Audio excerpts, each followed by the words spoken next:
The president seemed eager to return to a looser style. Trump took more than 30 questions from reporters as Donald Trump's presidency enters a new phase with an order-minded chief of staff and a West Wing reorganization on the horizon. The president seemed eager to return to the looser style that helped him win. In Washington, the president has been loath to engage in public with reporters. He departed the White House last week, having held fewer solo news conferences than any of his recent predecessors. His events on Thursday don't qualify as news conferences. Only the small group of pool reporters were present, and he wasn't standing behind a presidential podium. But on the brick steps of his clubhouse and inside one of his banquet rooms, Trump engaged publicly with the press more than he has in months. He made eye contact with reporters and encouraged more questions. He didn't balk at even the most uncomfortable topics, like the FBI raid on his former campaign manager's home or his schoolyard feud with his own attorney general. In total, Trump took more than 30 questions from reporters bussed onto his golf compound, ostensibly there to witness him being briefed about national security. He hadn't been subjected to that level of interrogation since a freewheeling East Room news conference a month into his presidency. There were glimmers of the candidate who, during last year's presidential campaign, answered question after question from his golf cart as reporters pursued him around his Scotland course. Seemingly every festering issue of his presidency was thrust into plain view, with moments both awkward and outrageous that, even 200 days into Trump's norm-busting presidency, managed to astonish. Asked about two high-ranking members of his own party, Trump sniffed. "It's fine," was all Trump could muster to describe his relationship with Attorney General Jeff Sessions, the first senator to endorse him who has withstood taunts from the president for weeks. "It is what it is," Trump shrugged. "It's fine. All I hear is repeal and replace," Trump said.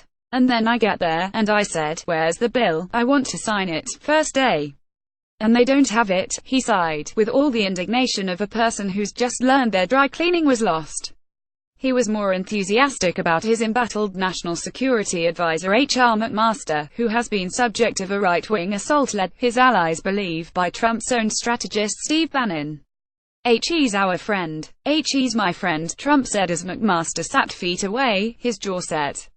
"And he's a very talented man. I like him and I respect him." All of Trump's simmering resentments emerged one after the other, in his answers to questions about foreign and domestic policy. Former President Barack Obama, he said, didn't want to talk about North Korea. "But I talk. It's about time," he said. "Somebody has to do it. Somebody has to do it." Hillary Clinton, he said, was a lackluster candidate who earned her loss on her own and wasn't aided by the Russian interference campaign that U.S. intelligence officials have identified as meant to help Trump. "Look, I won because I suppose I was a much better candidate than her," Trump said. "I won because I went to Wisconsin. I went to Michigan. I won Pennsylvania. I fought a smart battle. That's why I won." Aides have said they continually look for ways to allow Trump to feel himself in a job that's placed him outside his comfort zone. The raucous re-election campaign rallies he's already begun convening meant, in part, as a way to elevate his mood. This weekend, he'll return for the first time as president to Trump Tower, a homecoming that aides say he is eagerly anticipating. His new top aide, John Kelly, has placed sharp curbs on who engages with the president, even at his private club. No longer can old friends reach him easily or informal advisors drop by his office. Perhaps as a result, Trump on Thursday seemed eager to talk. 20 minutes into Trump's second unconstrained question-and-answer session, his newly installed press secretary signaled it was time for him to stop. "One more question. Read the sign held aloft by Sarah Huckabee Sanders."